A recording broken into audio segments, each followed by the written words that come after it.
Hi, I'm Leah Canfield. I work with Coldwell Banker in Breckenridge, and I'm here today to tell you about the 3 things you may not already know about buying a home in the mountains. The first thing is condo tells. If you don't know what a condo tell is, it is exactly what it sounds like. It's a combination between a condo and a hotel. And a lot of lenders will classify a condo complex building as a condo tell if it has a front desk, or if a lot of the owners like to short-term vacation rent their property. And what that means for you is a decrease in lending options. So some lenders can only do 5 or 7 year adjustable rate mortgages on these condo tells, or maybe a 15-year fixed. Or if they can do a 30-year, maybe they require a higher down payment.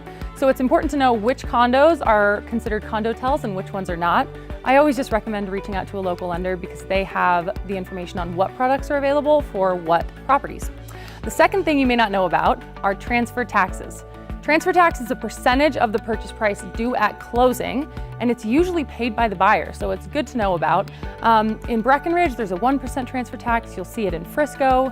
In Keystone, there's a 2% in the Village area, and that goes towards municipalities and some master associations to help them run their business.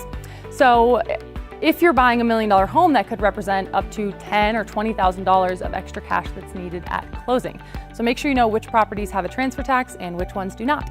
And the last thing you should know about buying a home in the mountains are deed restricted properties. So if you see a property online and you say, wow, this is a fantastic home and look at that price, it's so amazing, I cannot believe it.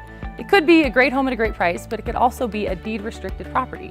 And what that means is that deed restriction limits who can buy properties and what you can do with them. And there's all sorts of varying levels of deed restriction. So some of the less restrictive ones say maybe you can't rent your home out for less than a 90-day period. So you cannot do vacation rentals at this property. And maybe that works great for you because it's your second home and you don't want to rent it out anyways.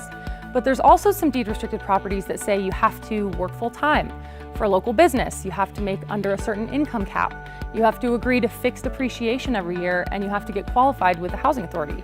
So that may not work for a lot of buyers who are looking for a second home or an investment property. So also really important to know what is a deed restricted property and what's not. So those are 3 things you should know about buying a mountain home, and I hope you learned something today. Have a good one.